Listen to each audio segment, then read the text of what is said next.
दरिद्र कौन है? जो भजनहीन है। और धनवान कौन है? जो भजन युक्त है। जो जितना भजन करता है उतना ही बड़ा धनी है, और जो भजनहीन है वो बेचारा गरीब दरिद्र मरेगा तो सब बैंक बैलेंस रुपया पैसा यही रह जाएगा, और नरक में जाकर के नाना प्रकार की फिर योनियों में जाना पड़ेगा। और अगर भजन किया है तो आपका परलोक समझ जाएगा, लोक परलोक सब समझ जाएगा। ये सच्ची बात मान लो। वो स्वामी तुलसीदास जी के शब्द हैं, जब राम का नहीं था तो मांगने से टुकड़े नहीं मिलते थे, आज राम का हो तो बादशाह ताज उतार के रखता है।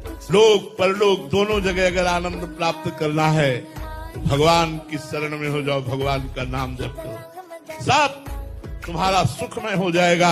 यदि तुम भगवान का आश्रय ले लो, भगवान का भजन करो। तो दरिद्री कौन? जो भजन नहीं करता। धनवान कौन? जो भगवान का भजन करता है। असंतोषी ही दरिद्री है और संतोषी ही धनवान है। संतोष वही है जो भगवान का आश्रय लिए है, जो भगवान के विमुख है। तो सबसे बड़ा धनी कौन?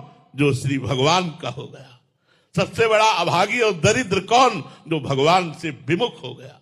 जो भगवान से विमुख है वही सबसे बड़ा अभागी। हम तुम्हें अपने जीवन की बात बता रहा हूं, किसी योग्य नहीं, केवल भगवान की शरण में हुए तो मूकम करोति वाचालम पंगुम लंघयते गिरिम यत् कृपा तमहम वंदे परमानंद माधवम। वो भगवान आप देख ही रहे, हम तुम्हें क्या वर्णन करें। तो क्या आप के भगवान नहीं? आप क्यों भटक रहे हो? आप क्यों इधर उधर भुलावे में आ रहे हो? अपने घर में ठाकुर जी विराजमान करो, आरती करो, कीर्तन करो, नाम जप करो, एक अध्याय भगवान की कथा सुनाओ, देखो तुम्हारा मंगल हो जाता है कि नहीं। ये जादू टोना इधर उधर हम तुम्हें सुख दे देंगे, ऐसा कौन पैदा हुआ है किसी को सुख दे दे? निज कृत कर्म भोग सुन भ्राता, को न काहू के सुख दुख कर दाता। अवश्य में वो भोक्तव्यम कृतम कर्म शुभा शुभम। अवश्य आपको भोगने पड़ेंगे जो कर्म करोगे। इसलिए खूब नाम जप करो। नाम जापक धनी, भगवत विमुख नाम जपने वाला जो नहीं है वो सबसे बड़ा दरिद्र है, बेचारा, दया का पात्र।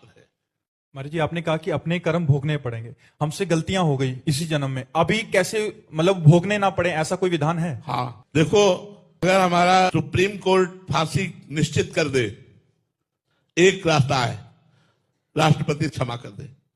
अगर राष्ट्रपति महोदय क्षमा कर दे तो उसकी फांसी टल जाएगी कि नहीं? ऐसे ही अनंत ब्रह्मांडों के राष्ट्रपति हमारे श्री कृष्ण प्रभु हैं, श्री राम हैं। यदि हमसे घोर अपराध बन गए हैं तो भगवान कहते हैं सर्वधर्मान परित्यज्य मामेकम शरणं व्रज अहम त्वां सर्व पापेभ्यो मोक्षयिष्यामि। मां सुचा, मैं तुम्हें माफ कर दूंगा।